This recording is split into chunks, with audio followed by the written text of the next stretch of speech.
Buonasera a tutti,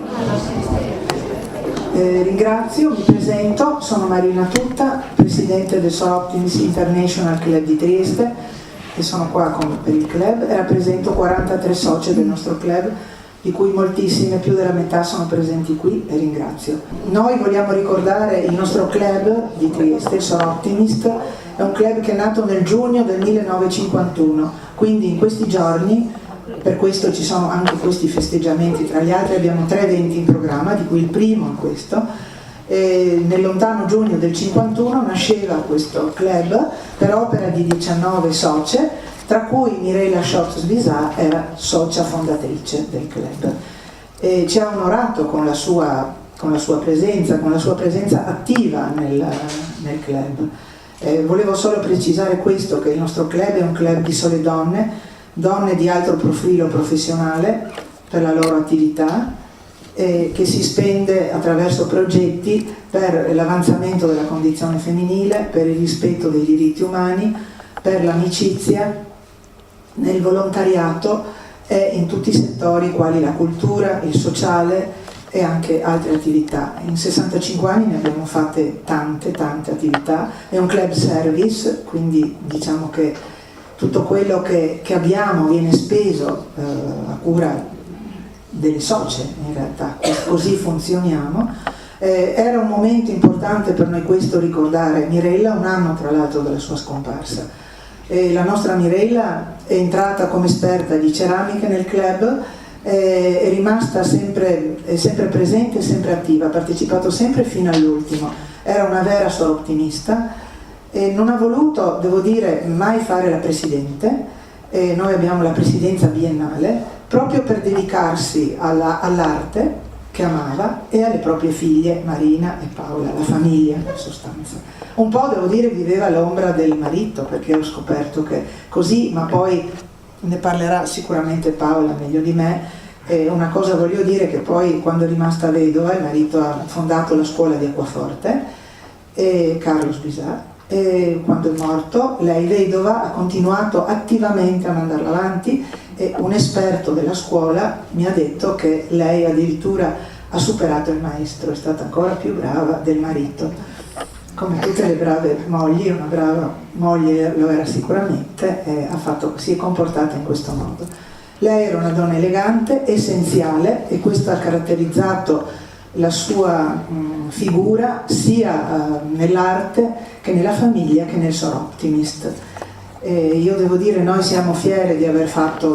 contribuito, diciamo, con un contributo alla pubblicazione di questo libro di cui Paola si è dedicata, un libro di memorie che è stato dettato in sostanza da Mirella, e Paola ha fatto un gran lavoro sicuramente, avrete modo comunque di vederlo, e quindi siamo onorate di questo, di festeggiare, siamo convinte che lei avrebbe sicuramente apprezzato questa iniziativa nella sua semplicità, perché in realtà era una donna un po' così schiva e un po' di carattere forte, però una donna semplice. Dunque, leggendo questo delizioso libro che è ricco di immagini fotografiche inedite della famiglia Schott-Sbisà, e per questo anche rappresenta un documento storico, nonché ricco anche di foto di opere di Mirella Schott-Sbisà, devo dire mi sono commossa perché ho ricordato questa persona così gentile, così delicata, così elegante, così sobria e così discreta, che ormai dopo generazioni di, diciamo in un certo senso, upper class, aveva il bon ton non espresso volutamente, ma proprio nelle vene. La sua ospitalità innanzitutto nella casa di Via Leardi 1, che era una sorta di monumento storico delle vite, delle generazioni della famiglia Schott, ma poi anche di questo grande inserimento del maestro Carlo Sbisà in questa famiglia, quindi una casa che univa storia, antiquariato ed arte, e dove Mirella ti riceveva in maniera veramente squisita, sempre con un dolcetto fatto da lei, il caffè, il tè, e poi andava al nocciolo della questione. Nel caso anche ricordo insomma tutta una serie di scritti che avevo realizzato ma tanti anni fa su sua commissione, e in sostanza l'arte, la pittura, l'incisione, la pittura su ceramica che lei ha condotto durante tutta la sua vita si agganciano a questo suo stile di eleganza, di discrezione, di competenza, di tecnica elevatissima, perché io credo che in particolare nell'incisione lei possa essere considerata oggi a Trieste forse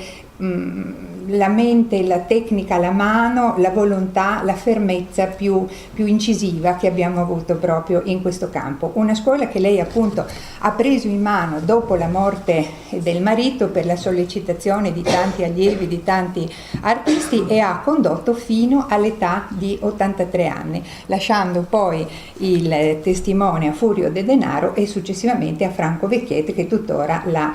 conduce. Quindi questo libro rappresenta anche e narra una parte storica di Trieste molto importante. Per quel che riguarda Mirella sotto il profilo propriamente critico, vorrei definire gli ambiti della sua attività. La pittura, un post-cubismo che lei ha realizzato nei primi anni ad olio e poi negli ultimi anni ad acrilico, che risentiva di quel clima del novecentismo mandato avanti da Margherita Salfatti, che evidentemente lei era del 21, in qualche modo l'aveva sentito, questa sorta di rappel all'ordine, di ritorno all'ordine, che era stata la conseguenza dell'arte europea subito dopo il primo conflitto mondiale, cioè dopo i futuristi, dopo le avanguardie, il cubismo, Picasso eccetera, dopo questi grandi momenti di rottura era un momento di ritorno all'ordine, e questo ritorno all'ordine noi lo rivediamo nelle sue opere fino alla fine, sia nelle opere pittoriche che incisorie. Per l'incisione è stata una maestra e quindi anche un incisore finissimo. Io mi ricordo in questa casa di Via Leardi c'era una stanza in cui c'era di tutto ed era una sorta di chiesa. Lei era la vestale di questo tempio e ti faceva accedere mostrandoti con amore il torchio, le sue incisioni, e in cui il proprio soggetto primo era la natura vista dal Carso alla natura più sognante, il sole e la luna, ed ecco la magia, ed ecco questo aggancio con un altro aspetto del novecentismo avanzato che fu il realismo magico. Ma tutte queste espressioni artistiche in Mirella non erano mai portate all'eccesso, erano sempre tenute con una forma di armonico equilibrio, in sostanza l'armonico equilibrio che lei ha mantenuto nei rapporti amicali, sociali eccetera tutta la vita. Quindi anche qui la donna diciamo coincide con l'artista e il ricordo è bellissimo. Mirella è mancata il 18 giugno dello scorso anno e credo che ha lasciato, come sempre, chi ci lascia un vuoto, ma ha lasciato anche un grande pieno di arte, credo anche di tenerezza, di cultura e di esempio di un grande mestiere condotto con molto coraggio, perché alla fine era rimasta sola. Grazie. Bene, grazie. Io volevo ringraziare ancora il Sor Optimist, lo faccio anch'io, Marina tutta, con la quale abbiamo collaborato in questi giorni per la promozione di questo evento, e devo dire che